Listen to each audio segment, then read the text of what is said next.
راحل والشوق يهمي قوبلا والدجى يرقوب خطوي واجلا فأنا النور الذي يغريقه وأنا الجرح الذي من داملا راحل والشوق يهمي قوبلا والدجى يرقوب خطوي واجلا فأنا النور الذي يغريقه وأنا الجرح الذي من داملا وأنا كل جروح طامح مضرم الخطو على درب العلا لم تزل للآثم أنشودة صارها الفجر وغناها الأولى وأنا كل جروح طامح مضرم الخطو على درب العلا لم تزل للآثم أنشودة صارها الفجر وغناها الأولى. Ces pauvres thèses pseudo-écologiques sont reprises en chœur par tous les politiciens véreux à court de slogans publicitaires. Mais ils se gardent bien de proposer un changement radical dans le système de production. Il s'agit comme toujours de changer quelques détails pour que tout puisse rester comme avant.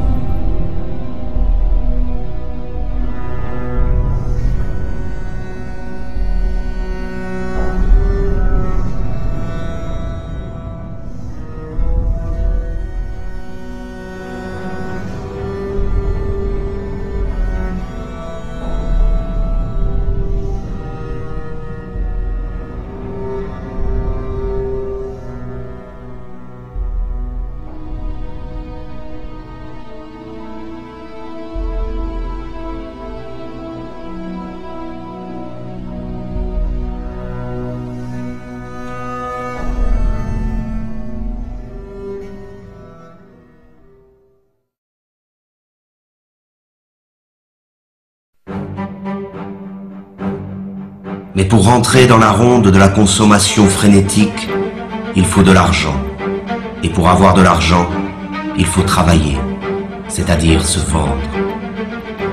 Le système dominant a fait du travail sa principale valeur. Et les esclaves doivent travailler toujours plus pour payer à crédit leur vie misérable. Ils s'épuisent dans le travail, perdent la plus grande part de leur force vitale et subissent les pires humiliations. Ils passent toute leur vie à une activité fatigante et ennuyeuse pour le profit de quelques-uns. L'invention du chômage moderne est là pour les effrayer et les faire remercier sans cesse le pouvoir de se montrer généreux avec eux. Que pourraient-ils bien faire sans cette torture qu'est le travail ? Et ce sont ces activités aliénantes que l'on présente comme une libération. Quelle déchéance et quelle misère.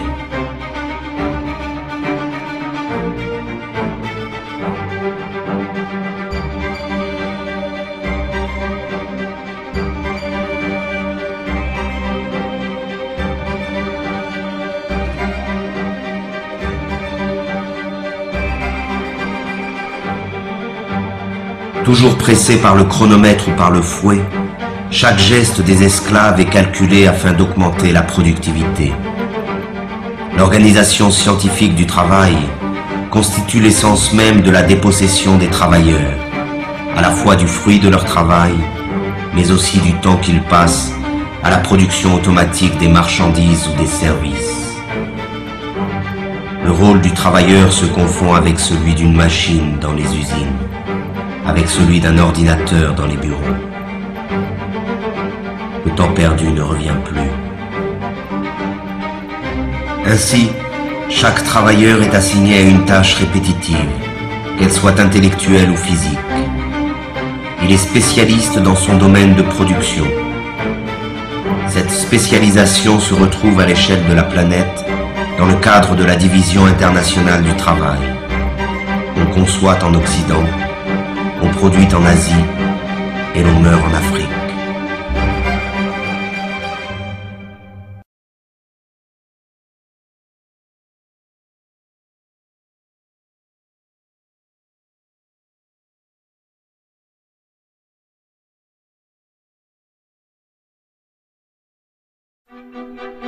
L'esclave moderne aurait pu se contenter de sa servitude au travail.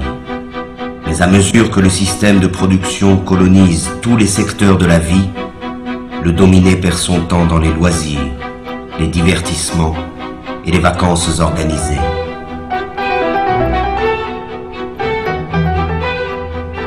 Aucun moment de son quotidien n'échappe à l'emprise du système. Chaque instant de sa vie a été envahi. C'est un esclave à temps plein.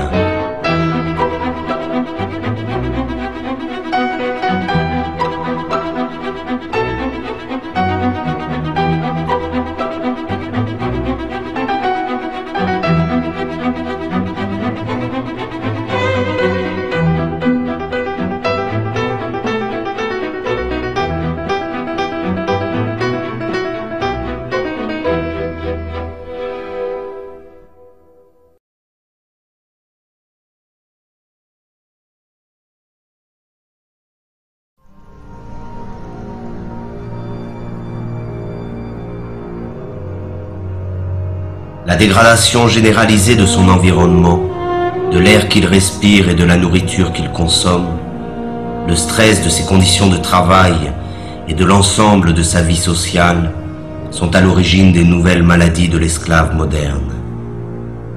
Il est malade de sa condition servile et aucune médecine ne pourra jamais remédier à ce mal. Seule la libération la plus complète de la condition dans laquelle il se trouve enfermé peut permettre à l'esclave moderne de se libérer de ses souffrances.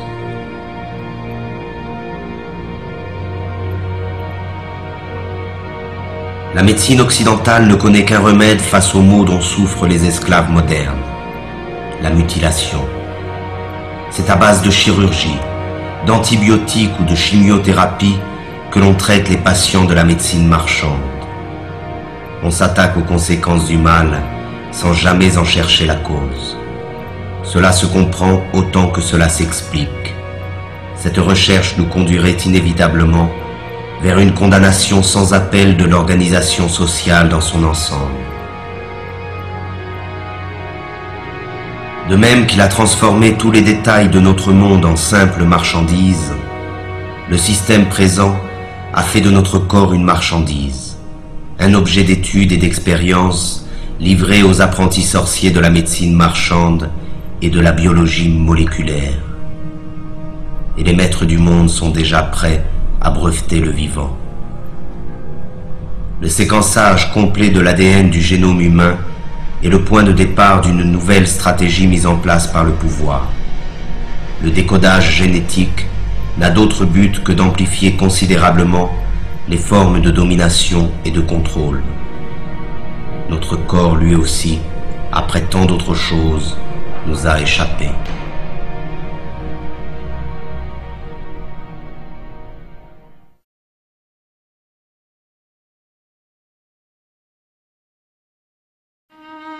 Le meilleur de sa vie lui échappe, mais il continue, car il a l'habitude d'obéir depuis toujours. L'obéissance est devenue sa seconde nature.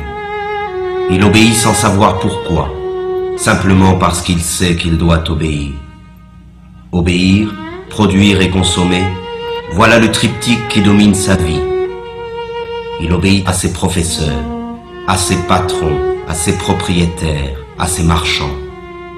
Il obéit à la loi et aux forces de l'ordre. Il obéit à tous les pouvoirs car il ne sait rien faire d'autre. La désobéissance l'effraie plus que tout, car la désobéissance, c'est le risque, l'aventure, le changement.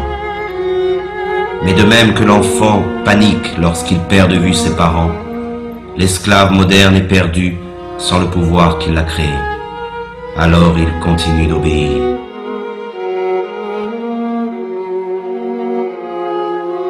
C'est la peur qui a fait de nous des esclaves et qui nous maintient dans cette condition. Nous nous courbons devant les maîtres du monde et leur police. Nous acceptons cette vie d'humiliation et de misère par crainte. Nous disposons pourtant de la force du nombre face à cette minorité qui gouverne.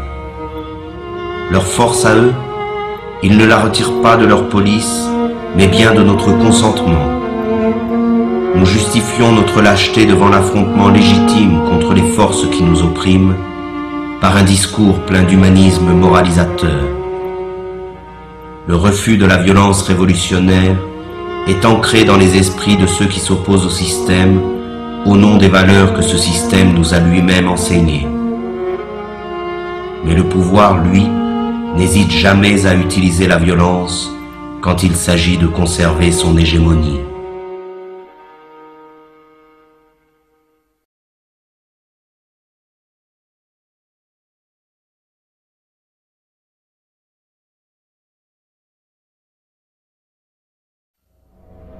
Pourtant, il y a encore des individus qui échappent au contrôle des consciences, mais ils sont sous surveillance.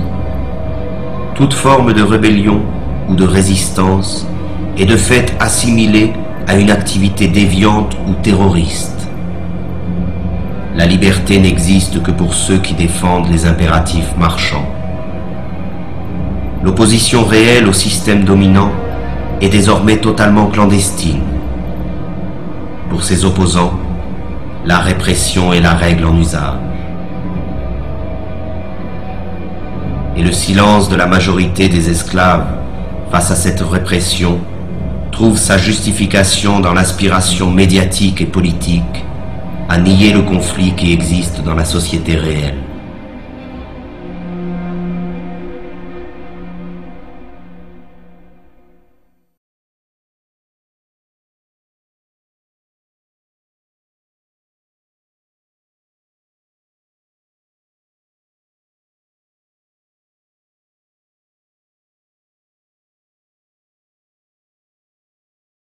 Comme tous les êtres opprimés de l'histoire, l'esclave moderne a besoin de sa mystique et de son Dieu pour anesthésier le mal qui le tourmente et la souffrance qui l'accable. Mais ce nouveau Dieu, auquel il a livré son âme, n'est rien d'autre que le néant, un bout de papier, un numéro qui n'a de sens que parce que tout le monde a décidé de lui en donner. C'est pour ce nouveau Dieu qu'il étudie, qu'il travaille, qu'il se bat et qu'il se vend. C'est pour ce nouveau Dieu qu'il a abandonné toute valeur et qu'il est prêt à faire n'importe quoi. Il croit qu'en possédant beaucoup d'argent, il se libérera des contraintes dans lesquelles il se trouve enfermé, comme si la possession allait de pair avec la liberté. La libération est une ascèse qui provient de la maîtrise de soi. Elle est un désir et une volonté en acte. Elle est dans l'être et non dans l'avoir. Mais encore faut-il être résolu à ne plus servir, à ne plus obéir. Encore faut-il être capable de rompre avec une habitude que personne, semble-t-il, n'ose remettre en cause.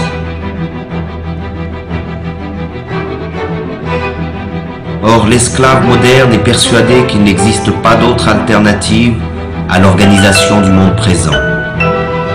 Il s'est résigné à cette vie car il pense qu'il ne peut y en avoir d'autre. Et c'est bien là que se trouve la force de la domination présente. Entretenir l'illusion que ce système, qui a colonisé toute la surface de la Terre, est la fin de l'histoire. Il a fait croire à la classe dominée que s'adapter à son idéologie revient à s'adapter au monde tel qu'il est et tel qu'il a toujours été. Rêver d'un autre monde est devenu un crime, condamné unanimement par tous les médias et tous les pouvoirs. Qui rêve d'instaurer de l'Indonésie au Nigeria un califat rejetant toute ouverture, toute modernité, toute idée même de diversité. Si ces forces devaient atteindre leur sinistre objectif, nul doute que le XXIe siècle serait pire encore que le précédent, pourtant déjà marqué par un affrontement sans merci entre les idéologies. Le criminel est en réalité celui qui contribue, consciemment ou non, à la démence de l'organisation sociale dominante. Il n'est pas de folie plus grande que celle du système présent.